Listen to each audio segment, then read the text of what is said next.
Is dóige nach mé an misna ag cosmod ar Gweedore, seaasú in Gnéithe na Díarnaí, a cabé an sairt Seamus McFadden, an sairt mór.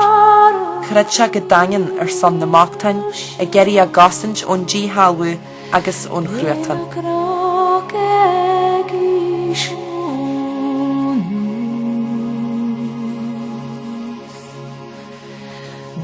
Bhí George Hill in na chinródaí ag na tíarnaí eile, agus beisin a chur tús leis na héirithe a d'ag tinantín fáraiste ar a gánchuid.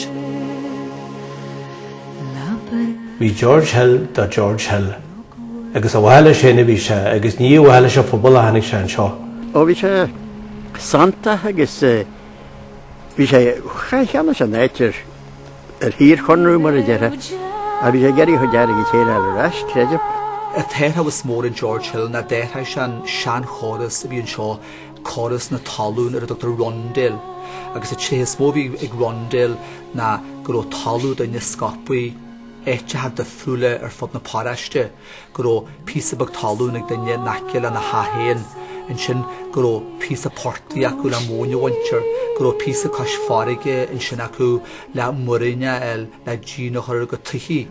Agus ruidir an George Hill Davitt sé sin ar fád, agus ruidir an sé sin chrúthaí sé sin gabhfuilta sí háart fá na tuí a tain, so cinál dá tín tú go sáilir a siúil siar na mothaí han sin de neiste bhecinn tú plotan í cíla fada ón bhela mhór go síos go dtí narige.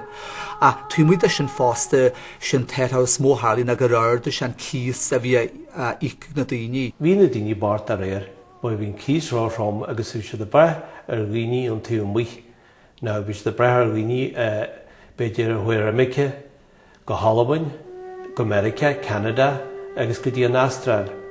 Díal siad a carcha agus na prétaí a bhí de dhíharú mar bhia, chun go mbeadh an tairgid acu don chios.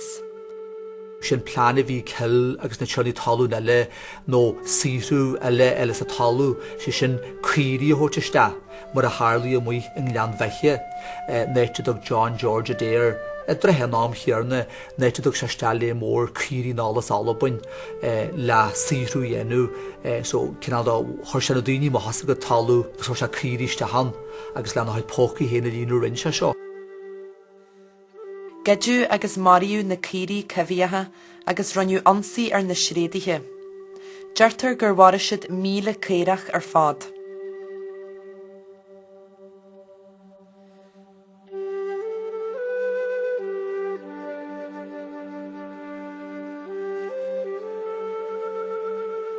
En sin bhí ar na sréadaithe le muidir airgeadal ar son na cail agus sin na daoine bhí go le díal, bhí sinna go ar a híos fásta, bhí ag an phobal a díalaíarn.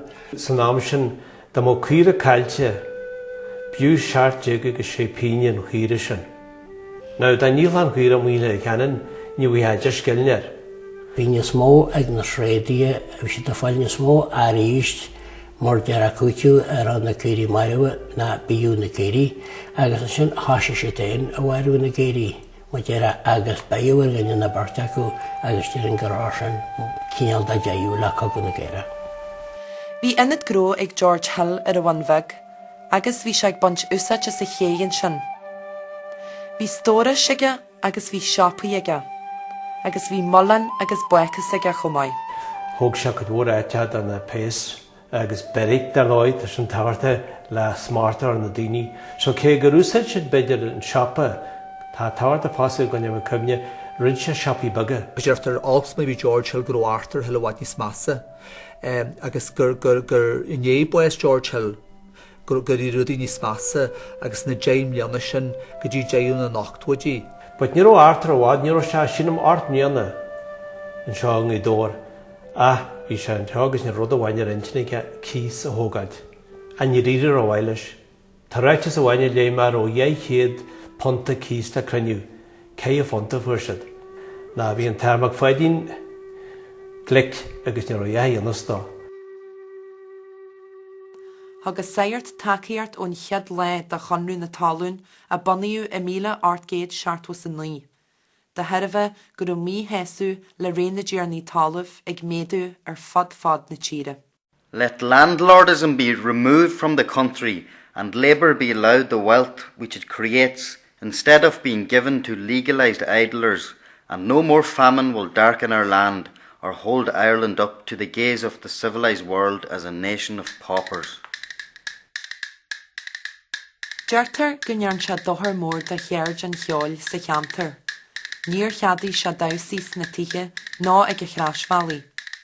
Chreid se gro anam a phobal I muil ag na hócadí sin. Sílim mé rud is mó a bhí I gceist nó gro gasraí ága agus calní ága tart le chéile agus an sinna gáil na bháile le chéile níos muile saníthe agus Tessa ga hanna go dhéana gasraí sciise héna ar calní na an se do má lá hén.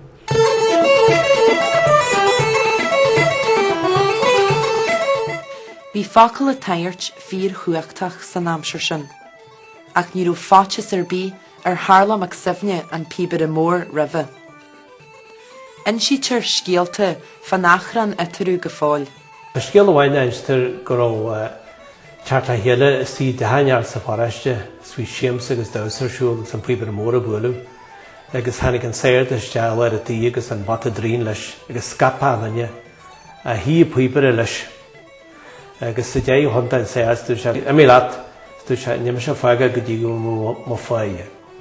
Agus stú saoir dé stú se go dtí go má maid skilling dar a ghasar sin na taige go le fáige. Agus an dar éire le bheith cheart óhairt an saoir páraiste ní se garige leis sin na tú se bhil tá bag go leorige. So is cinnte go an Piobaire Mor na rógla bí a bheith saoir mór McFadden. Thar was Gweedore, sus runniu sagar paraiste dor na Atlantic.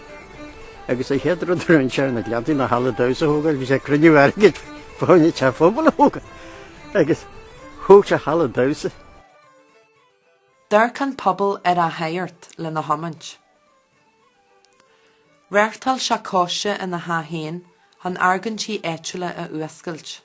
An cinniu a behéhachtaí a rinsead na baicáta dhéanú ar na tíornaí agus agad seirbhí sí.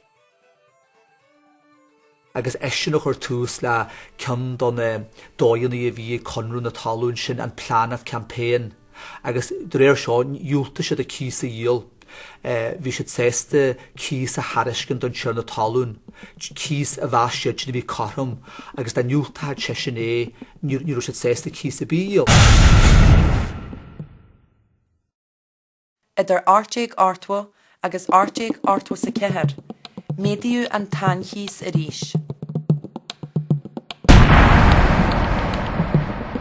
Ní ró na daoine ébalta a díal, agus bhí dí halbú forlehan. Baniu úsáid as réithe cogaí, han darse agus bálaí na dithe a leagu.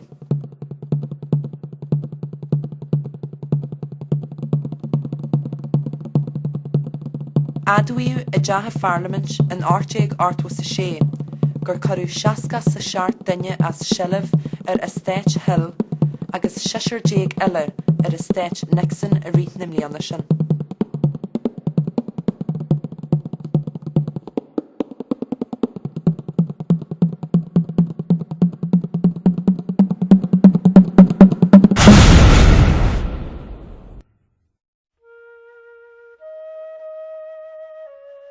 Cinnte go raibh álas aige tá scéal amháin ainstar fá teaghlá go danig na bailíthe se go dtíon te agus lanse na máid te chaise de trascan tú muoi thu sé boltaigh ruid na darse agus bhog se de ré go dtíon chead te eile. In é tamiltach fearra go fáidear go raibh táte te a másasa te bhí sin léomhfágail. Agus bhí sin an tear McFadden bhhaine bhí run siad buair a bhhaine neocláil arás tíon teasin. Sinna méid eolalas bhí gar an lí, so bhí ceasnaí go leor mar sin nar an saoir dabla cóirle ór dífas a ráid. Lig dífa a béimi dearras a dearú agus ar an dóid sin bhí sé mar chóirlear go bhaile an rudaile ó hiúid lída. Nuair a bhí McFadden ag freastal ar afran cymnehan mísa an ard aspec bheith getaigh an huasan ard watha do ggó é huasan sin agus tugadh go prís an gcéiré.